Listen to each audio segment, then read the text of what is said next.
Yes people, what is good? I am BA, back once again with another reaction in the Fargo series. This is episode 2 and it is called The Rooster Prince. Last episode was an absolutely incredible start to the series. I ranked that episode a 10 out of 10 and I seriously still believe that looking back on last week. It was incredible in all aspects. The wit of the script, the casting choices, the twists and turns that episode took were all incredible. We got introduced to Martin Freeman's character Lester, who's a very pushovery kind of guy, everybody taking points on him in life, from that douchebag Sam Hess to his wife. Everywhere he goes, he just seems like he's staring at his own shoes and letting people walk all over him. And they did such a great job of me instantly hating, I think it's Sam Hess, that character, in a short space of time. Basically one scene, I was all in and hating the fuck out of that guy. And of course, Lester's first interaction with Mr. Hess ended up with him breaking his nose, like flinching at a fake punch and hitting his face off a window, leading him to an emergency room where Billy Bob's Thornton character was after the first scene of him in that car crash with the guy in his boot. They had a brief conversation, Lester explained to him the day he'd had, and Billy Bob Thornton's character basically took that as, okay, I'll go and kill that dude for you. Which he did, stabbed him in the back of the head in a strip club. I've always been a fan of ninjas and assassins, etc., so I have to give Billy Bob props on the stealthness of that kill. Dagger in the back of the head, or a nice pick, I'm not sure exactly which one of the two it was, but regardless,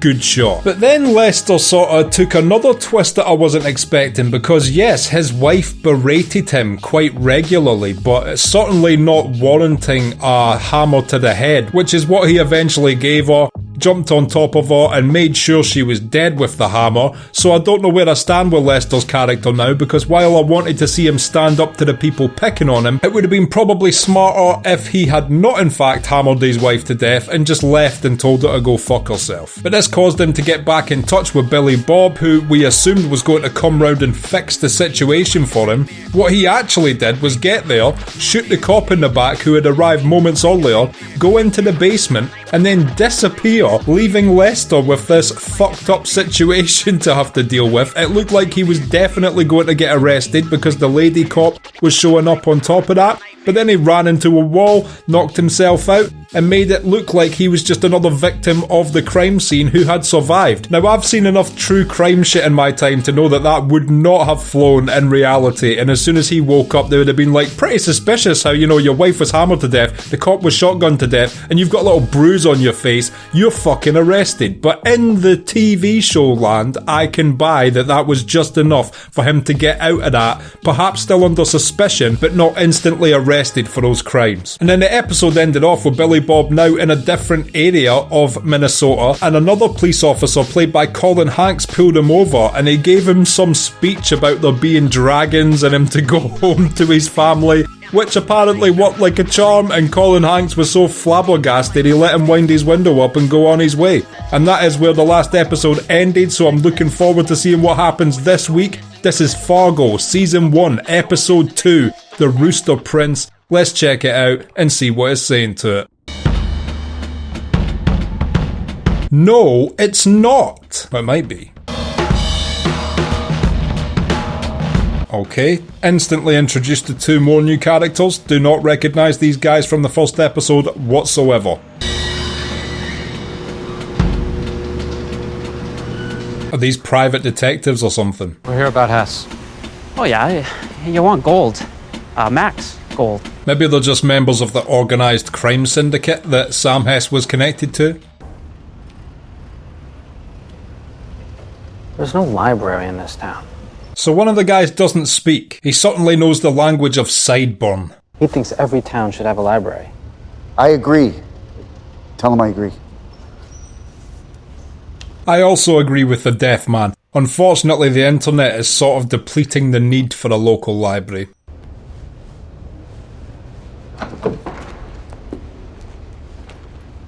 Is this supposed to have subtitles? Because mine does not have subtitles, so I have no idea what they're saying to one another right now. Do you believe this was connected to the business? Things have been quiet. I'm assuming these guys must be organised crime rather than detectives. Look. Hold on a second. Yeah, let him explain to his friend. You're gonna find him, right? The guy who did it. I completely trust a man who is wearing a jacket like that to get the fucking job done. Don't know about Scarf Guy, but I do know Deaf Cowboy Jacket Guy, Sideburns man, has got this shit on lock for the two of them.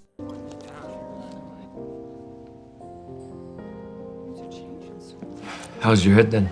I was wondering if that little cut was due to the argument we never saw he got into with his brother earlier, but I'm assuming it was just a piece of shotgun pellet that went into his hand while he had them up. The crime scene and all? Really turned the place upside down.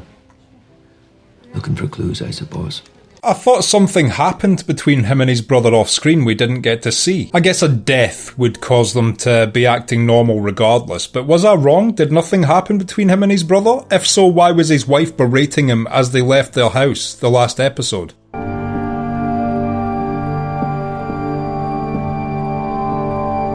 They could have at least cleaned up the blood splatters. And as much as I do not agree with Lester killing his wife, completely the wrong thing he should have done, he will certainly feel like a new man today with his old school bully and his horrible, let's be fair, horrible wife now out of the picture. Not saying I agree with it, just saying it will be beneficial to him as a murderous new man. Murderous, sure. New man though, absolutely.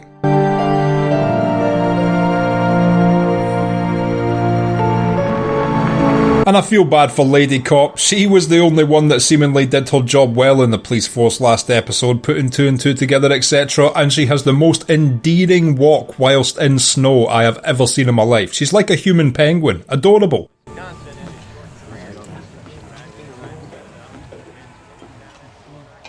That is some baby bump. And I also feel bad for the cop's wife. Had a boss, couldn't tell his shoe from his foot, having a milkshake. Hailstone comes down, size of a softball, crushes his skull. I don't know what life lesson we can take from that, but that's pretty fucked up. We got now a list of who'll come by when and do what. This is on the due date, you know. It is so good that Bob Odenkirk is in this show. I cannot stress enough how much I loved him in Better Call Saul and Breaking Bad. Just coincidence. You're saying Hess gets killed and then the massacre at Lester's house the next day. She is actually the only competent police officer. She instantly suspects Lester. On these high-profile deals, Bill, it never hurts to talk to the eyewitnesses yourself. And the non-police officer pregnant wife is the second most competent. I do the talking. Bob Odenkirk, you are welcome to do all the talking, my friend. You are gold.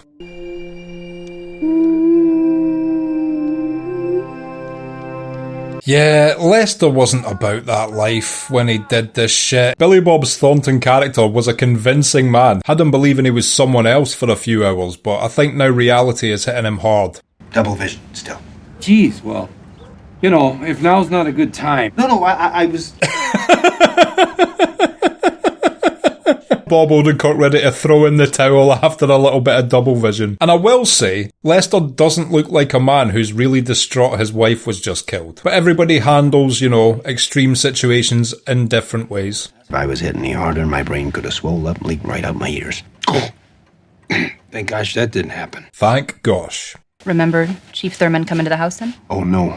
No, I feel sick about that, really. I guess he saw the guy breaking in. He's certainly coming across as quite guilty. You remember? Big kid. What was that name he called you? Lester Nig? Oh, yeah. Yeah, Sam. Yeah, I remember the guy now. Please don't finish that sentence. You were talking about him in the emergency room, so what's the story there? Oh, he looks like he might be crumbling. We got an operating theory, okay? This being the work of a drifter. Or drifters. Terrible operating theory there, Bob. Scrambled? Right now. I got a concussion. I'm not sure if I said that. So, yeah. You are relying solely on the concussion and fuzzy memory thing here. I'm gonna look up the name of that gum when I get home. Hubba Bubba. Hubba Bubba, yeah. Hey, we still have Hubba Bubba over here. Fuck you, Fargo. It's a tragedy. Straight up, dyed in the wool, tragedy. The level of incompetence being shown by everyone except the lady cop is quite jaw-dropping so far. I hope we learn more about this character. I really didn't get where he was coming from by the end of last episode. He seemed like he was just, like I said, an agent of chaos. Well, I'll need to see some ID. No. What? He doesn't make it easy for people, does he? Am I going to need to come back there and find it myself? Okay.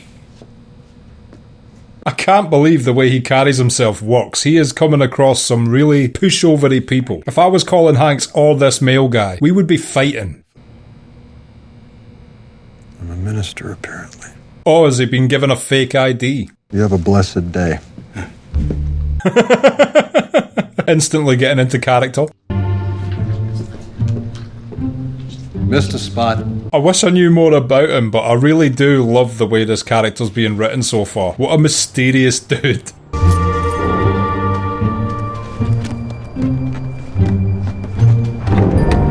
And I'm assuming he's really not a fan of that book. There must be something in the book, is my guess. But then his character is so off-kilter so far. Maybe he just really likes that book. By this time next year, rule the whole goddamn Midwest.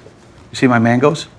Or was that just the information as to who his target is or who he needs to go and speak to? Who's the fire hydrant? Semenko. Head of security. Calling the guy in the red security suit a fire hydrant is definitely a pro move. Found this on my windshield last week. That is a very specific amount the person is requesting. Comprende? It's a pretty specific number, $43,613. That's exactly what I thought. What's a karate expert's favorite beverage? Karate. Oh god. I'll remember to slip that one into a Christmas cracker this year. Send them packing. Isn't that what they say? Who says that? In the movies? I don't watch movies. Alright over there, Johnny Depp. You should, you're really good in a few of them. You think your wife's blackmailing you? You ever nail a Greek woman? After 40, their pussies grow teeth. Is that true? That's terrifying, Greek woman. Just sign a copy of my book. Could you put to Frank Peterson, thanks for nailing my blackmailer? So confused. Does he really like that guy's book? What the fuck? And is his real name Frank Peterson? Again, what the fuck? I don't mind this character confusing me because it's all so interesting, but still I wish I knew. That's Nygaard, Mr. and Mrs. We're hearing the chief of police was shotgunned in the foyer. Colin Hanks still dwelling on the fact he got buoyed off Billy Bob Thornton last episode. That means suspicious persons or jailhouse snitches saying they know a thing. Oh, he did take down the registration though. I don't think this will even help them, because Billy Bob will have discarded that vehicle by now.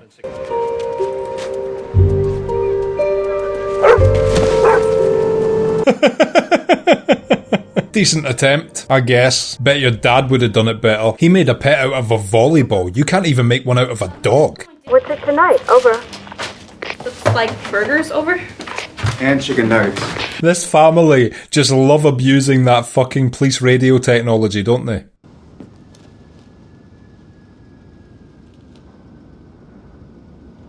Has he got a little crush on the woman across the street, or was he genuinely curious as to why she was wearing a wig? Oh, she's into it. She likes a man in uniform. Good day? Yeah. Wow, the cinematography of that's amazing. The woman having dinner with her family across the street. I asked what you're supposed to do if the bully is like a lot bigger than you or has a knife or something. A fair question. You should tell a grown-up. That's good advice. A fair answer. Fair answer to a fair question. It's honest work. Well, if I saw somebody doing something, I would stop them. Your daughter is braver than you are, confirmed. You know who we are. Oh, that was the poor stripper, wasn't it? The blood-filled eyed stripper. Could be Lenny. Who's Lenny? Comes in here a lot. Oh, poor Lenny. He looks so similar to Billy Bob Thornton's character. He might die. With a monkey, they can operate the equipment and something. Lenny's making a fair point there about animals in space. Dogs don't even have opposable thumbs. But they bring a cuteness to the outer galaxy that monkeys could never do. You like playing with knives? Oh, you keep talking, big boy, you're gonna find out. I instantly love this character. I hope he doesn't die straight away. At the guy? Yeah, He's probably gonna die straight away. Bastards, I'll kill the lot of you! Hey, now! Quickly changed his tone there. Have I smelled your husband's hands? They smell like feet. Strange personality trait there. Your husband's net worth estimated at 10 million? More. I don't believe that his wife would be the one blackmailing him. If she knows he's valued at higher than 15 million and she's already getting a divorce settlement, what would her motivation be to blackmail him for $43,000? What kind of bone will a dog never eat? A trombone. Oh, yeah. Billy Bob Thornton looked so pleased with his wordplay. He's a hard on your father, and you're too trusting. He's my dad, and you're my mom. Like, if we were thinking about who is to blame for this blackmail right now, my thoughts are instantly with Dimitri or the personal trainer, but definitely not the wife. I think she's in the basement, dead. He recorded the call. Shit. That is some damning evidence right there. Lester, have you... Sorry, just browsed. So it was the personal trainer. That makes more sense to me. The wife's already looking at a $7.5 million, $5 million payout. 43k is nothing. This place is a shithole. Is that the fire hydrant? We don't need you and your big city connections coming here and showing us what time it is. Don't know why this guy's taking it upon himself to have this visit, but I don't think it's going to end well for him. Give me the letter, pack up your shit. Taking a shit during his big speech. So ridiculous. Okay, Slick. I got your number. I'm on to you. I've seen some power moves in my time, but that was a great one.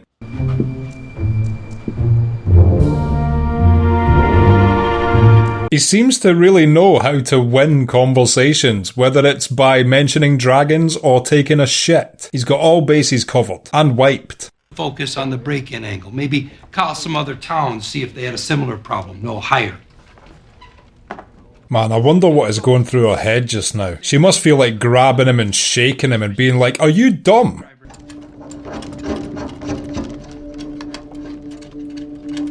Vaughn told her she would be police chief one day, but because he died without being able to do that, I'm assuming that's Bob Odenkirk's character now being promoted over her, the competent lady. Don't get me wrong, the more Bob Odenkirk the better, but within the context of the story, I truly feel for her.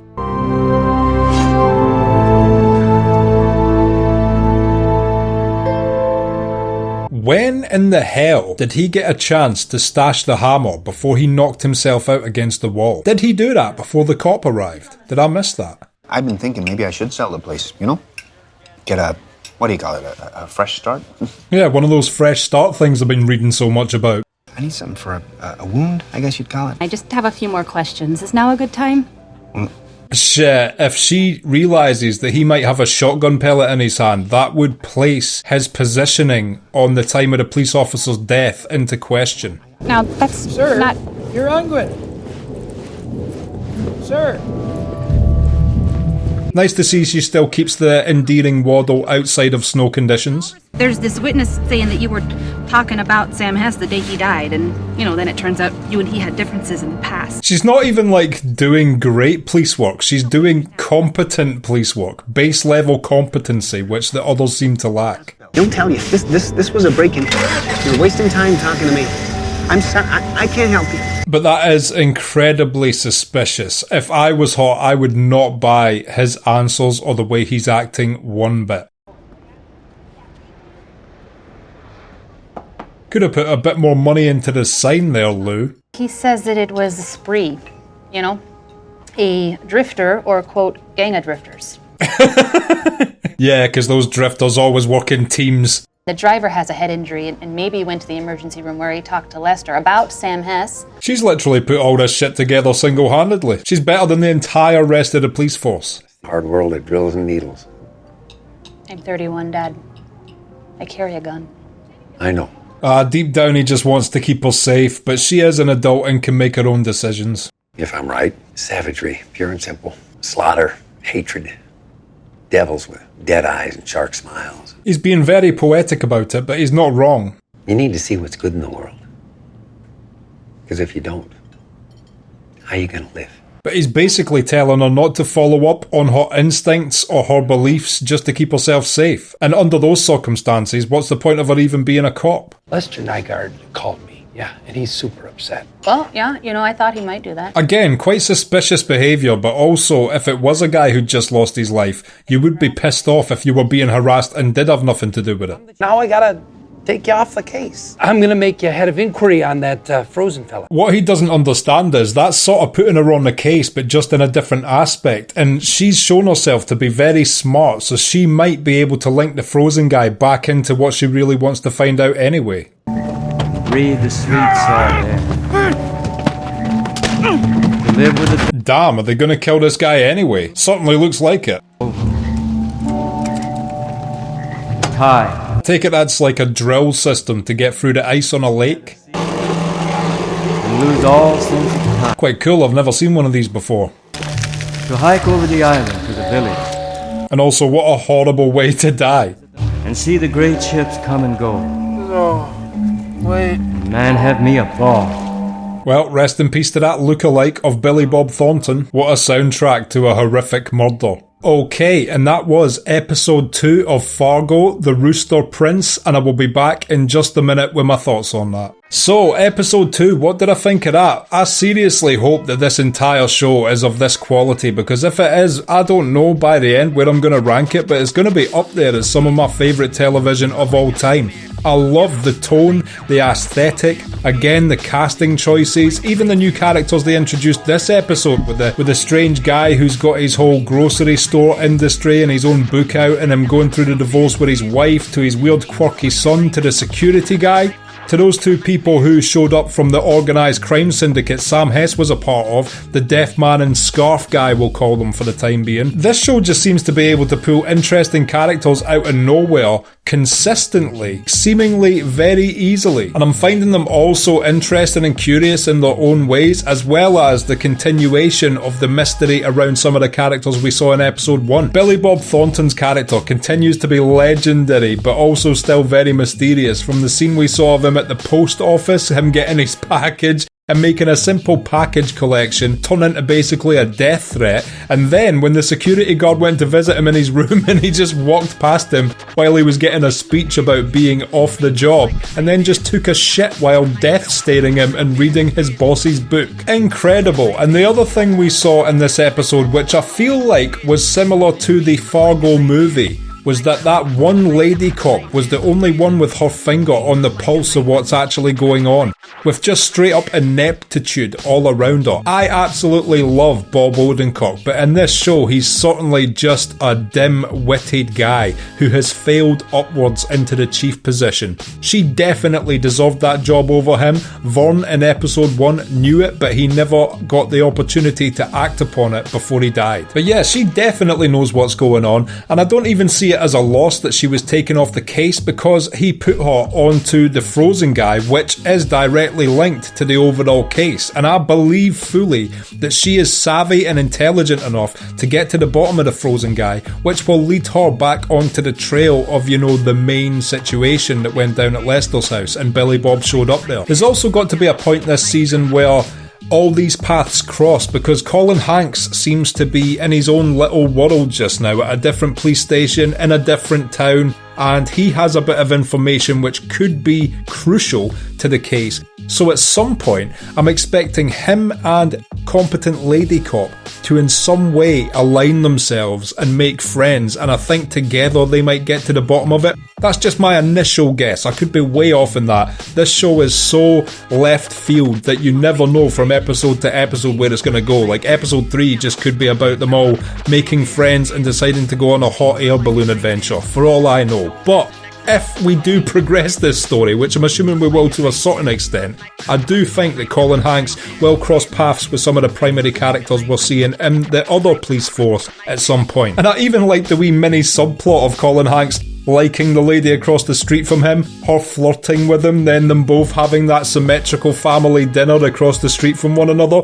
even the scenes that would be small side plots or even throwaway stuff. This show does so well, it makes it all so interesting. To sum it up, I would give this episode a strong 9 out of 10. Not quite as absolutely legendary as episode 1, but continued all the storylines while introducing new characters and kept me entertained and interested throughout, and that's all you can ask for. Also, I need to mention, Lester is seeming really suspicious this episode. Like I said, Lady Cop isn't even being genius in her assumptions. She's being like base level competent, and everyone around her is failing miserably. From Lester coming across as incredibly guilty to the police officers that she works with just shooing it away and assuming that Lester would have nothing to do with it. And the one thing I'm confused about is, when him and his wife were driving away from his brother's house in episode 1, she was berating him as if he had done something disrespectful to his brother, and then we never followed up on it. And then in this episode, him and his brother seem to be, normal again, no awkwardness, and like I said, that might just be due to the fact that his wife's just died, so whatever happened, his brother's like, don't worry about it. But also, I really want to know what happened within that little time jump we got in episode 1. Regardless, as you can tell, I am fully invested in all elements of this show, and I cannot wait to see what happens next week. If you've liked this reaction, click like, subscribe to the channel to see more videos like this, ring the bell to be notified as to when they drop. If there's anything you want to talk about, comment down below and share this around to anyone you think might appreciate it or want to watch these reactions along with us. My Patreon link is down in the description. If you become a patron, you get access to my blog, you get access to these reactions I put on YouTube a month and a half in advance, and you also get access to full-length versions of everything I react to. So consider becoming a patron, it helps me and my channel out so much, and until next time, I have been BA, peace.